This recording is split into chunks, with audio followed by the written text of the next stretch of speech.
accessibility government website coming your way. My lungs are filled with too much pain. All the shadows of the past that I'm so leaving.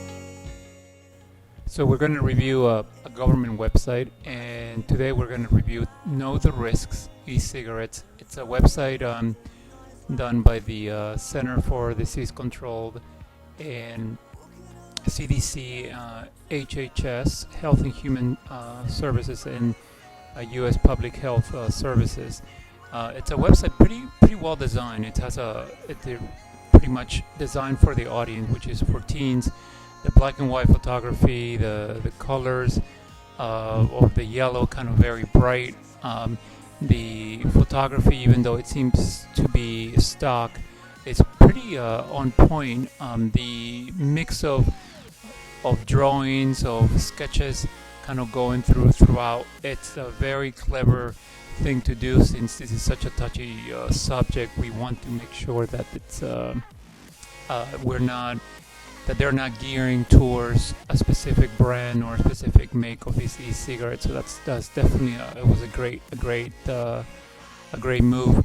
One thing that all governments website will have is there needs to be what's called 508 accessibility. And the first thing I'm going to do is you need to be able to navigate through the website without necessarily using your keyboard, and that's because if someone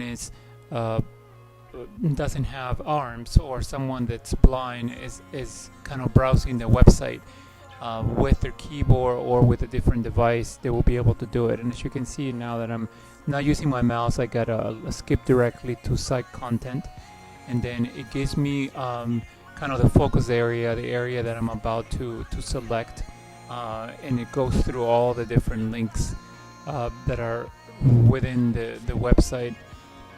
This allows for the content to be able to browse through the content without going through using my mouse as I'm doing now.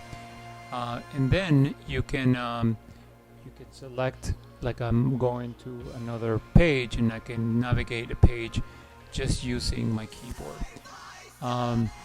It's very important to have this functionality because screen readers will look for these functions along with other things, such as alt tags on the images, to make sure that they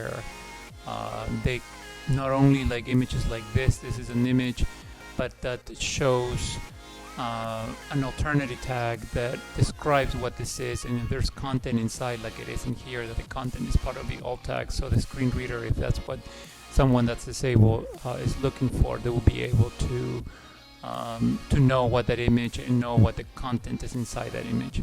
Overall, the site it's great. I think it's a very well designed, very on par for the audience that they're targeting. Photography, it's for being stock photography. I think they've done a terrific job to do this.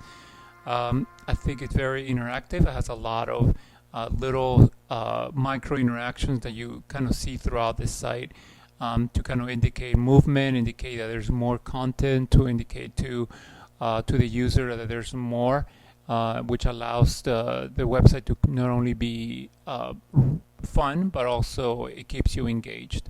Overall, this is a good job.